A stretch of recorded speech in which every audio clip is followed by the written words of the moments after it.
Okay everyone, today I'm going to show you how to deal with a snake that isn't that nice. How do you clean their home? When every time you come to their home, they want to get you. So, are you ready? Here we go, it's Calypso. Now usually I'll actually wait till daytime, and she's, when you get to know your snakes, you'll see they have different moods. I know when she's in a mood. So when she's in a bit more of a calm mood during the day, I'll be able to take her out. If it's going to be feeding time, I'm going to do this. And you probably shouldn't do this. It's pretty sketchy. And that's why we're going to film it and make it entertaining. Woo! Here we go. Okay. So, are we ready for party time? We don't want to get our face taken. Okay, very good. So, I have to be careful because with the back of her tail, she can still grab me. Yeah, there you go. She got me. She's wrapped around my hand. I'm just moving her into a smaller place where she can eat in peace. And basically, now I'm going to quickly clean her home, replace her water, make everything nice, and then get her back in it before she finishes her meal. Because once she finishes her meal, then her mouth is free to attack me once again.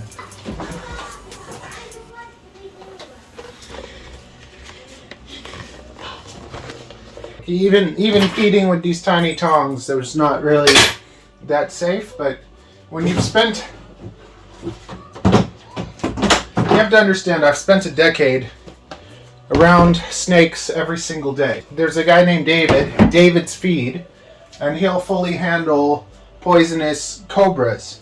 It's not something that everyone can do, it's something that most people can't do. So most people should follow the rules and do everything to be safe. If you've done things for a long time, you understand the animals, you know how they work, you know what you can and can't get away with. And accidents can always happen. But there's little things that like you understand. I don't need to do that. It's a way that I can move her easily without having to play a game of get her off my arm without getting bit. I've even gone through periods where I tried to handle her every single day. It's a very strange thing because she was so sweet for the first few years, and then something just happened where she views me kind of as food. So if I hold her, even if I haven't done anything to instigate her or nothing, she'll bite on my arm like I'm food. So it's a tricky thing. Now I'm going to show you another little trick. All my newspaper, I'm going to be able to just grab in one thing. I'm going to show you how to do this because it saves you a lot of time. Woo! See that?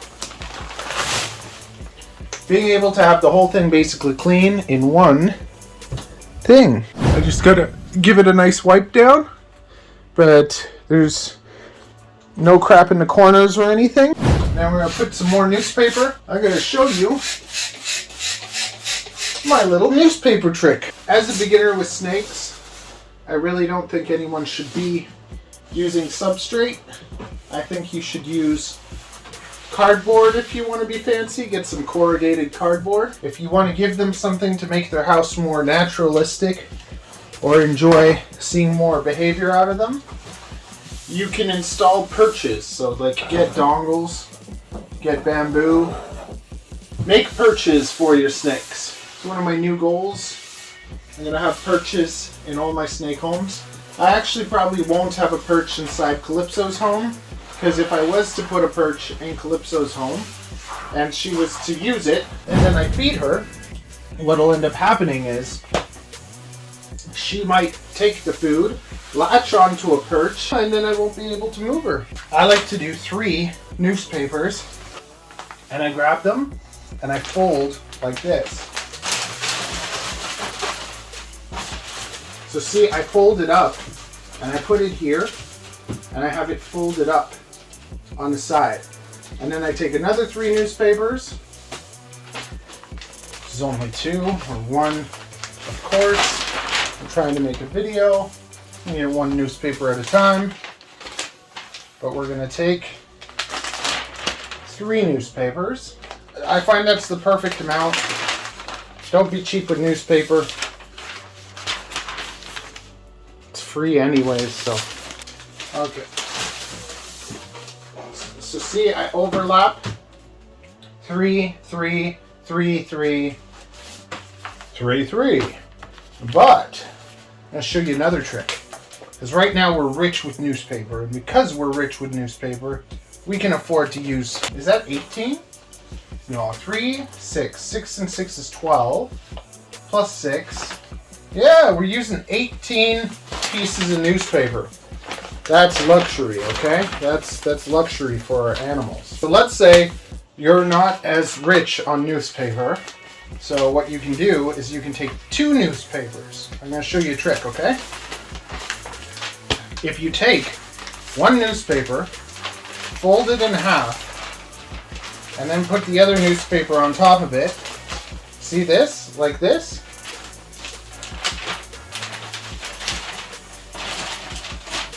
That is actually just as thick as 3 newspapers.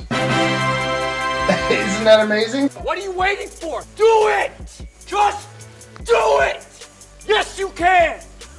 Just do it! If you're not subscribed, subscribe right now. Once again, let me show you. Fold 1 newspaper, tuck it into the other newspaper, and now you see 1, 2, 3. There's 3 newspapers.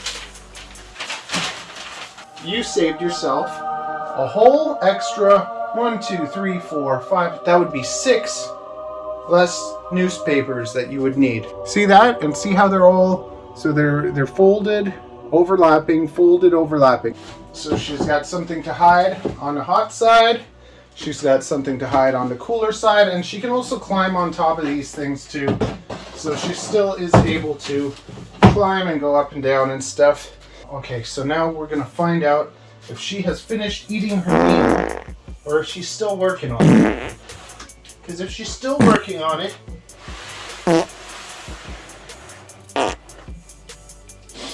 oh mama, she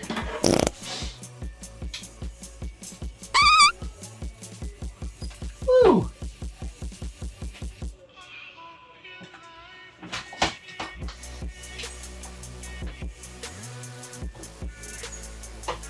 She's not even eating it. Okay, baby. This is great because now I can give it to her, and then I can move her. Here you go. Come on, Calypso. Come on. Come on. Yes. She's in a sweet mood. It's funny, she's not in a nasty mood right now, so. Always have to be careful for how she wraps you with the back of her tail, because she's got me, but I positioned myself in a way that I'd be okay. Woo! There we go. And that's how it's done, baby. Smash that subscribe button. Obliterate the like button. If you want to learn more interesting stuff, I'm going to put up my On the Bucket series, and you can check that out.